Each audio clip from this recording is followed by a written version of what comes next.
नमस्कार. यावर्षी दिनांक 19 मार्च 2026 रोजी गुरुवारी गुढीपाडवा दिलेला आहे. या दिवशी चैत्र शुद्ध प्रतिपदेचा क्षय असल्याने अमावस्या समाप्तीनंतर म्हणजे सकाळी 6:53 गुढी उभी करावी. गुढीपाडव्यानिमित्त केले जाणारे पंचांगस्थ गणपती पूजन सुद्धा सकाळी 6:53 करावे.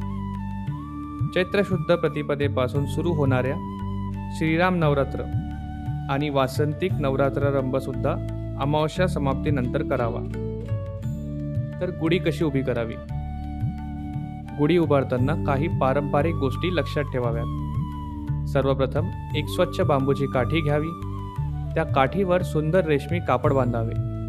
त्यानंतर साखरेच्या गाठी आणि कडुलिंबाची पाने लावावीत आणि शेवटी त्या काठीच्या वरती तांब्याचा किंवा चांदीचा कलश उलटा ठेवावा.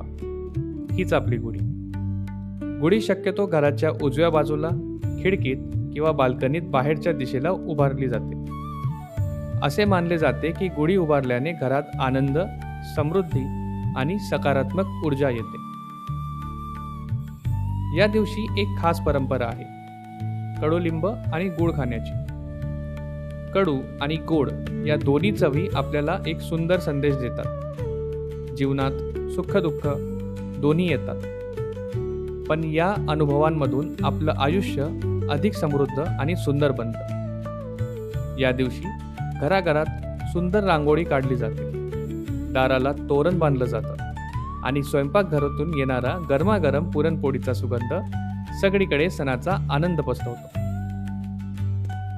दरवर्षीप्रमाणे गुढीपाडव्याच्या दिवशी सोने, जागा, वाहन, नवीन वस्तू खरेदी, व्यवसायाचा शुभारंभ इत्यादी गोष्टी नेहमीप्रमाणे करण्यास काही हरकत नाही.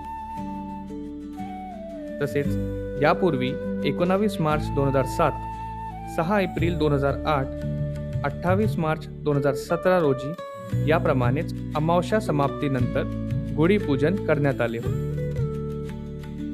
म्हणून यंदा 19 मार्च 2026 सकाळी शुभमुहूर्तात गुढी उभारून आपलं नवीन नववर्ष आनंदाने साजरं करूया.